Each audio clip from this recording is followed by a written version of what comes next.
Apa kabar pemirsa TVR Parlemen dimanapun Anda berada, berjumpa lagi dalam program TVR 17 bersama saya Vincent Aldi. Tepat pukul 17 waktu Indonesia Barat, kami hadirkan kepada Anda sejumlah informasi paling baru dan menarik tentunya seputar kinerja dan kegiatan DPR RI yang telah disajikan oleh tim redaksi TVR Parlemen. Dan pemirsa TVR Parlemen, inilah TVR 17 selengkapnya.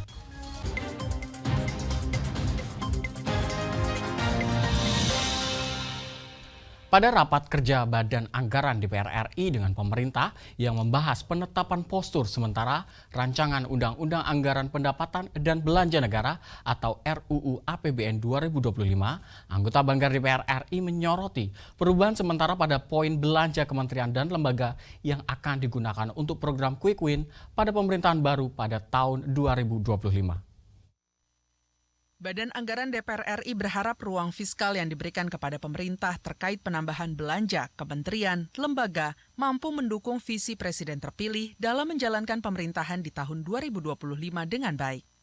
Pada rapat kerja Badan Anggaran DPR RI, Menteri Keuangan Sri Mulyani menyampaikan, dari rancangan anggaran pendapatan dan belanja negara terdapat kenaikan dari 2,9 ribu triliun menjadi 3.000 triliun rupiah.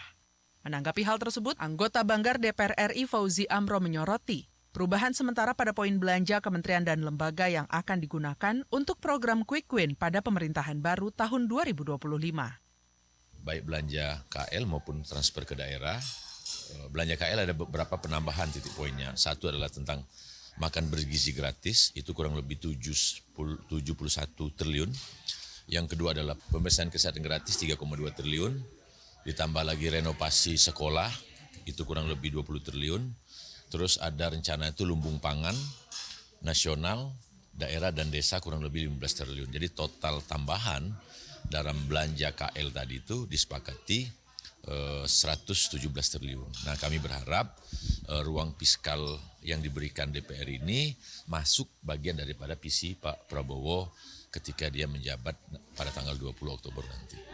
Selain itu, Banggar juga menyoroti anggaran pendidikan sebesar 20% dari APBN dan meminta pemerintah duduk bersama DPR RI membahas dana pendidikan yang ada di seluruh kementerian dan lembaga secara komprehensif untuk mewujudkan distribusi anggaran 20% tersebut terlaksana optimal.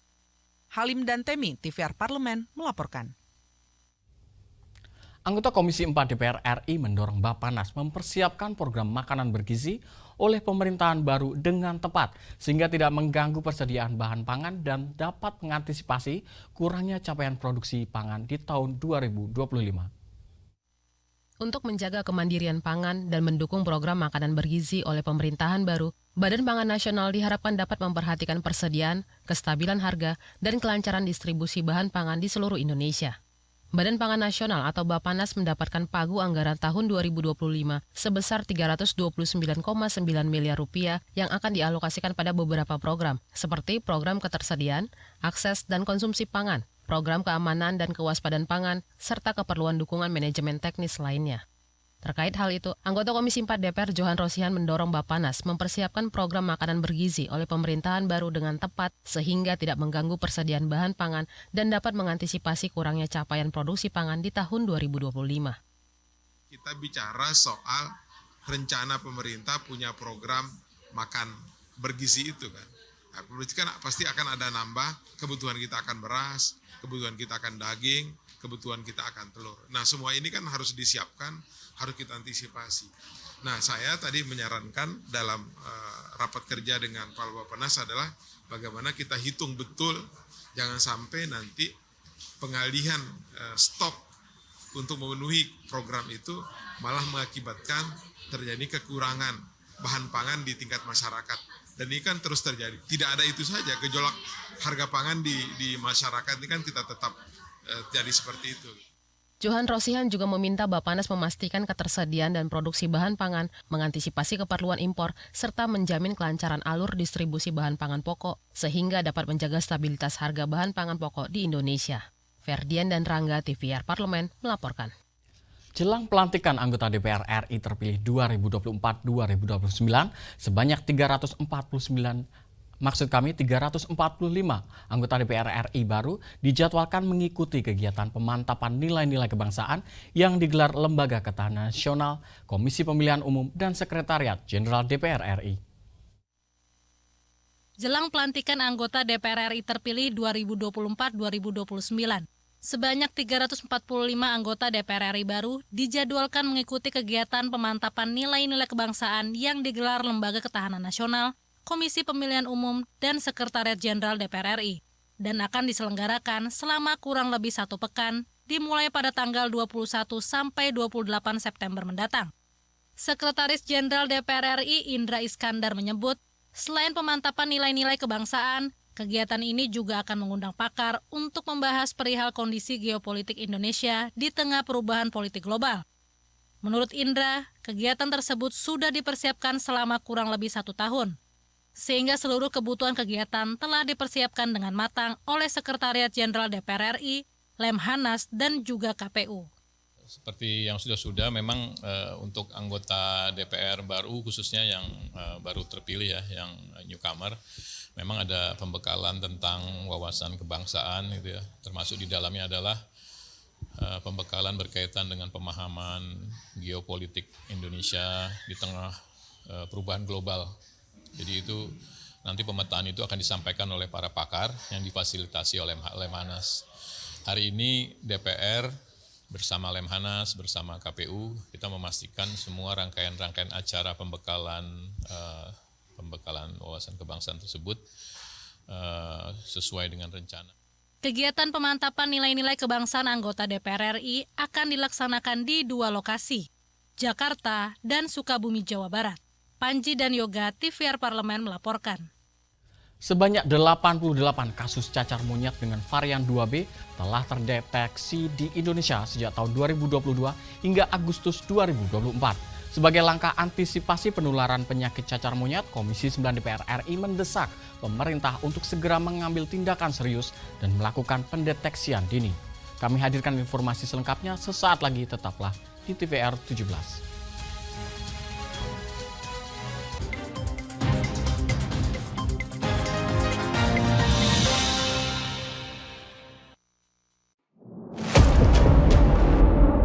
Sini ditambang. Konflik yang terjadi, Warga sini tidak mengizinkan. masalah yang tersisihkan menjadi kesenjangan sosial. Ya namanya rakyat kecil gak bisa apa-apa, mau komplain juga gak didengar. Sebab apa? Itu menyangkut isi perut kami semua.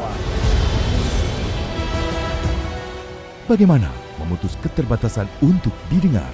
Jadi kalau misalnya masyarakat sudah merasa tidak lagi ada yang memperjuangkan aspirasinya, maka masyarakat memang sangat berhak untuk meminta dewan yang mewakili mereka di parlemen. Kami menyusuri batas-batas peristiwa, mengurai berbagai polemik yang terjadi, meluruhkan suara-suara marginal, menjadi nyata dalam setiap aspirasi, melaksanakan tugasnya sebagai wakil rakyat. Saksikan Aksi Dewan setiap hari Senin dan Rabu pukul 10.30 waktu Indonesia Barat, hanya di TVR Parlemen. Halo, mahasiswa Universitas Brawijaya, TVR Parlemen mencari bakat baru untuk mengisi posisi presenter. Kami mengajak kamu semuanya, teman-teman mahasiswa Universitas Brawijaya, untuk ikut casting dan menjadi bagian dari keluarga besar TVR Parlemen. Sebagai presenter TVR, kamu akan berperan dalam menyampaikan berbagai informasi penting tentang keparlemenan, menjadi suara bagi masyarakat. Apakah kalian, teman-teman mahasiswa yang kita cari? Bergabunglah bersama kami di TVR Parlemen menjadi bagian dari referensi Indonesia. Jelali, Melo, ayo, kabeh Melo.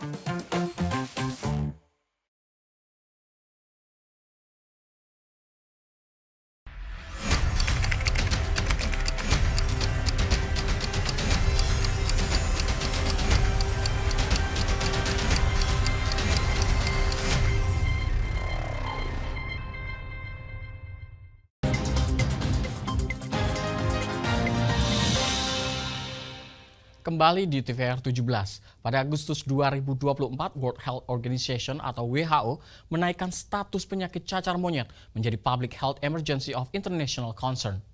pasca munculnya varian baru pada cacar monyet influenza yang 1B dengan tingkat fatalitas 10%. DPR RI meminta pemerintah memberikan edukasi pencegahan penyakit Mpox dan memastikan fasilitas medis seperti laboratorium serta ketersediaan alat penunjang lainnya. Simak informasi mendalam yang telah dirangkum dalam segmen Lensa Parlemen berikut ini.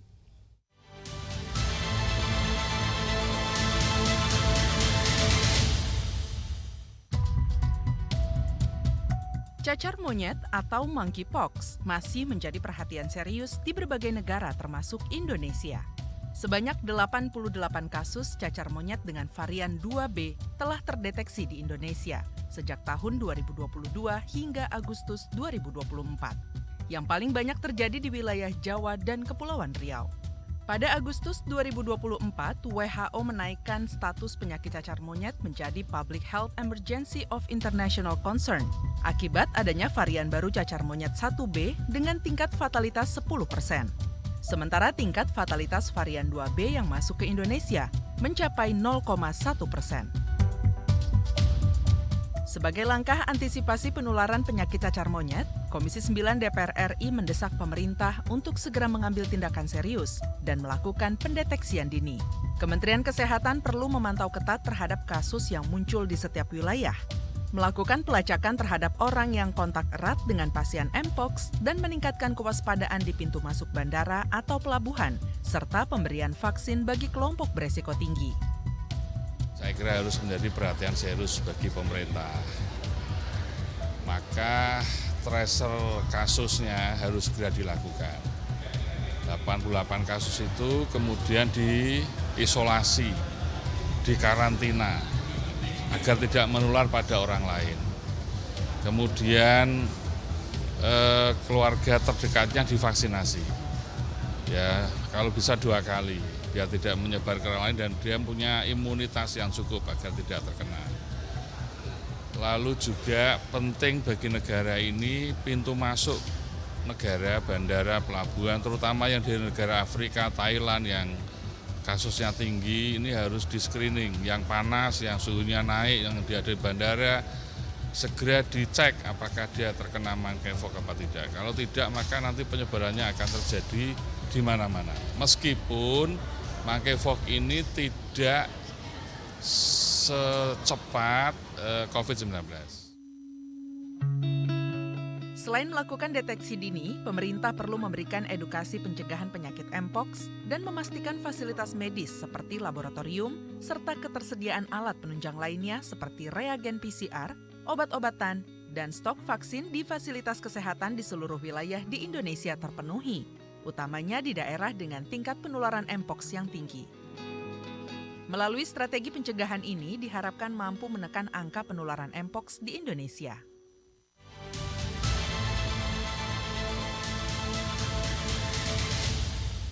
Penyelenggaraan Indonesia Africa Parliamentary Forum atau IAPF sukses meningkatkan potensi kerjasama antara Indonesia dengan negara-negara di benua Afrika, salah satunya Kenya. Salah satu potensi peningkatan kerjasama yang bisa dilakukan yakni di bidang manufaktur. Informasi selengkapnya jangan kemana-mana, tetaplah di TVR 17.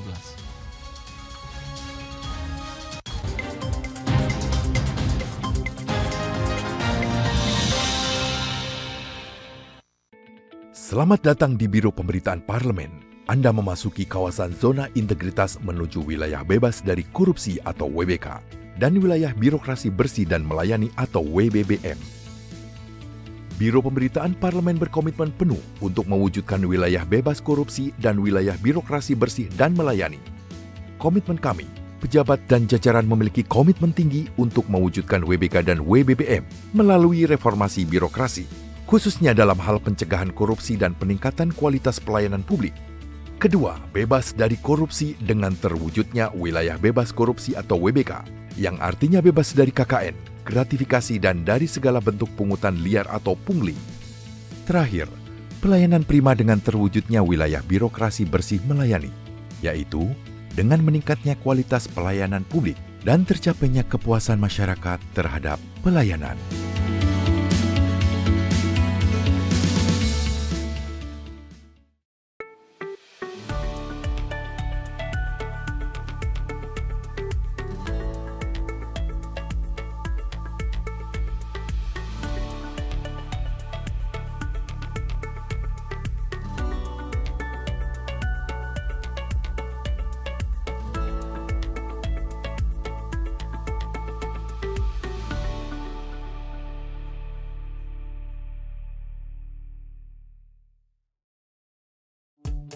DPR RI memiliki fungsi diplomasi dalam menjalankan politik luar negeri sesuai dengan pasal 116 Undang-Undang MD3. Kontribusi aktif BKSAP DPR RI memainkan peranan penting dalam memenangkan persaingan global melalui IPU, IPA, IPPF, AIPA, dan PUIK. BKSAP memiliki komitmen yang tinggi dalam krisis kemanusiaan dunia. Fungsi diplomasi dijalankan untuk mendukung upaya pemerintah dalam melaksanakan politik luar negeri.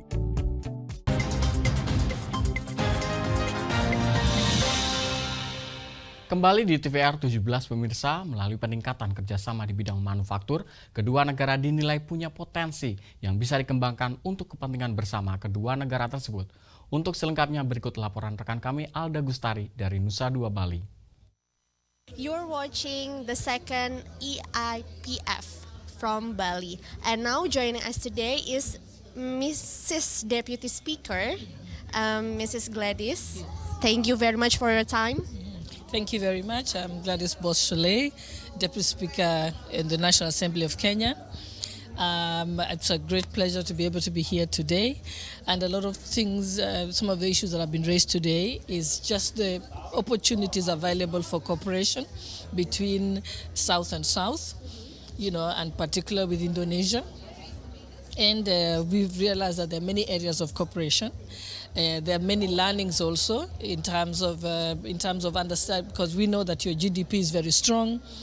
You've got a lot of investment in agriculture, a lot of investment in manufacturing, a lot of investment in financial services, something that Kenya hasn't harnessed. So we are hoping that being able to help Kenya, because Kenya plans to become an industrialized nation by 2032. So this would be a great opportunity for us to be able to learn from Indonesia and cooperate together, yes. So you mentioned before about the South-South cooperation. What kind of cooperation that you wish to have with Indonesia? Yes, you find that Kenya has not harnessed its manufacturing potential. Indonesia has 41% of your GDP is from manufacturing. So then we can have the learnings where you bring the know-how to Kenya, so Kenya can get involved in manufacturing. Most of the time we sell our raw materials. We don't undertake any value addition. So those are the areas that we can learn from Indonesia. But we've also got also the learnings in terms of it's a very big touristic site, and Kenya also has very good tourism, but the only problem is we don't have the kind of resorts in such a large scale as to be able to accommodate all the tourists. So it's also learning in being able to provide those hospitality services at a large scale where you can attract big conferences. So anything that you would add, including about investment and also sustainable development in your country, something like that? Yes, and also the other learnings is that Kenya has been quite good in green energy. Yeah, so in fact, Kenya uses 92% of our energy production is from green sources. So we use hydro, solar, and geothermal makes up 92%. So that is also something that Kenya can be able to teach Indonesia. Yes, that's really cool. I just figured out that Kenya has advance in green energy. That's really cool. Yes. Actually, today, no more power plants that use fuel are being authorized anymore in the country. So we've only got just 8% of it. But also the other issue is Kenya has taken up climate action as a very big program. The president announced that he want to grow 15 billion trees in the next 10 years. So that is a big ongoing program to green the country and also to benefit from the carbon credits from industries like here in Indonesia can buy carbon credits from us. Yes. So maybe my last questions, what is your closing remarks or like your closing statement or your hope regarding to this event? Maybe? Yeah. No, I think this event is a very good opportunity because there's been a lot of sharing of knowledge. Also to explain that we need to continue focused on this cooperation. Because I think what has been happening is that the agreements are signed or bilateral agreements and then people go back to their countries and don't continue. And you see the importance of having parliamentarians on board is so that even when the executive signs the bilateral agreements, for them to be domesticated in the country, you need the parliaments to go and put the laws in place which enhances the cooperation. Because you can talk about it, but if you don't actually change the law, then you will not be able to implement what you have agreed on. So we have to make the domestic laws in each and every part of the countries.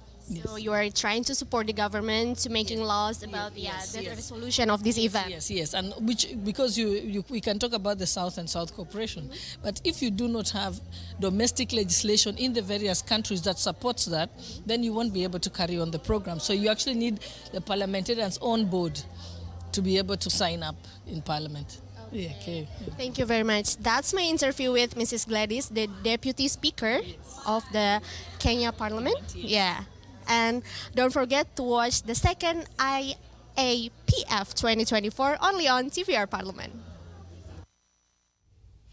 Selanjutnya pemirsa, apa saja yang menjadi sorotan di media online nasional pada hari ini? Usai jeda tetaplah di TVR 17.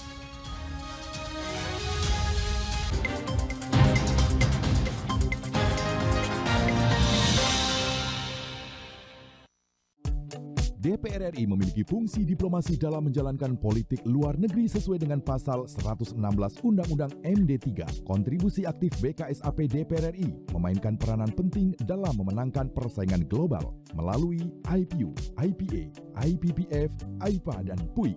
BKSAP memiliki komitmen yang tinggi dalam krisis kemanusiaan dunia. Fungsi diplomasi dijalankan untuk mendukung upaya pemerintah dalam melaksanakan politik luar negeri. Sini ditambang. Konflik yang terjadi. Sini tidak mengizinkan. Masalah yang tersisihkan menjadi kesenjangan sosial.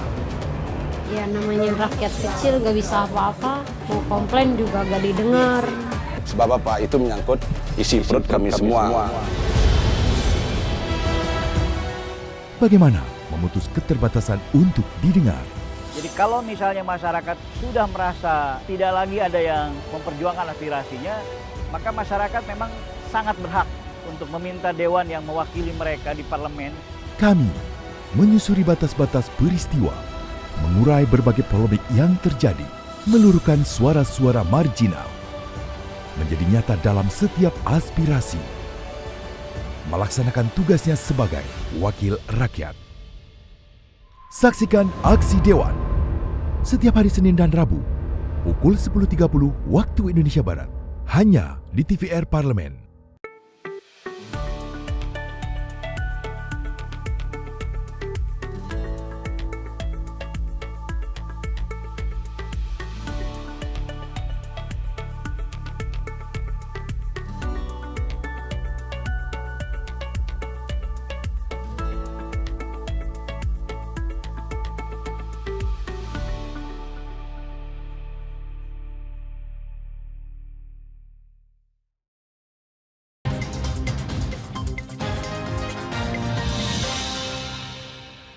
Kembali di TVR 17 pemirsa, kali ini kita masuk ke segmen media online nasional.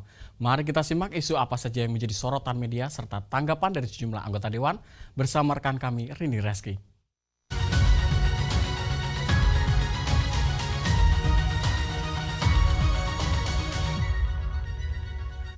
Terima kasih rekan Vincent Aldi dan pemirsa selamat sore. Kita masuk ke berita pertama yang tentunya menjadi headline di media online pada hari ini mengenai Banggar yang menyampaikan pendapat dan juga catatan seluruh fraksi DPR terhadap rancangan Undang-Undang P2 APBN 2023. Kita lihat pemirsa di sini. Dan di sini Wakil Ketua Badan Anggaran DPR RI yaitu Muhyiddin Muhammad Said menyampaikan poin-poin utama catatan dari pendapat mini fraksi sebagai sikap akhir tiap-tiap fraksi terhadap rancangan undang-undang tentang pertanggungjawaban atas pelaksanaan anggaran pendapatan dan juga belanja negara tahun 2023.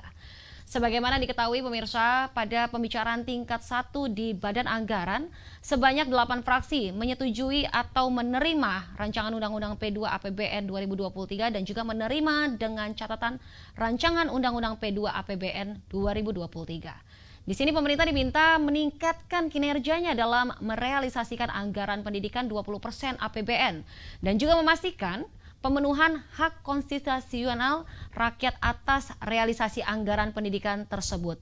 Pemirsa, selain itu tentunya pemerintah juga didorong untuk terus memperbaiki sistem dan tata kelola perpajakan yang lebih efektif dan juga adaptif sesuai dengan perkembangan ekonomi dan dunia usaha agar mampu mengoptimalkan potensi perpajakan sebagai sumber pembiayaan pembangunan nasional. Baik, kita beralih ke berita selanjutnya yang juga menjadi headline di media online, yaitu mengenai kehadiran Paus Fransiskus di Indonesia jadi spirit perdamaian dunia. Kita lihat kembali di layar kaca. Dan di sini Wakil Ketua Komisi 8 DPR RI yaitu Aceh Hasan Sazili menyambut baik kedatangan Paus Fransiskus ke Indonesia yang merupakan tokoh pemimpin Katolik di dunia. Tentunya kedatangan Paus dinilai membawa dampak baik bagi Indonesia. Salah satunya dalam rangka mendorong kehidupan agama yang lebih harmonis. Dari kegiatan Misa Akbar yang akan diadakan nantinya di sini oleh Paus Fransiskus dengan diikuti jemaah Katolik di Indonesia. Tentunya tokoh karismatik ini pemirsa diharapkan mendoakan perdamaian Indonesia dan juga kesejahteraan masyarakat Indonesia. Sebagaimana diketahui, Paus Fransiskus tiba di Indonesia pada hari Selasa kemarin. Dan juga pemimpin Gereja Katolik Dunia dan Kepala Negara Vatikan ini memulai lawatannya di Indonesia melalui Bandara Soekarno-Hatta. Dan disambut Menteri Agama Yakut Khalil Qomas, Uskup Agung Jakarta Ignatius Kardinal Suharyo, hingga Ketua Panitia Kunjungan Paus Fransiskus ke Indonesia Ignatius Johan. Turut menyambut juga Paus Fransiskus di sini, yaitu Paus Fransiskus akan melakukan serangkaian kegiatan di Jakarta pada tanggal 3 hingga 6 September 2024. Dan itu tadi pemirsa headline di media online pada hari ini yang saya sampaikan terkait dengan Banggar yang menyampaikan pendapat dan juga catatan seluruh fraksi DPR terhadap rancangan Undang-Undang P2 APBN 2023 serta kehadiran Paus Fransiskus di Indonesia harus menjadi spirit perdamaian di dunia. Selesai dari saya, Rini Reski. Kembali ke rekan Vincent. Terima kasih, selamat sore.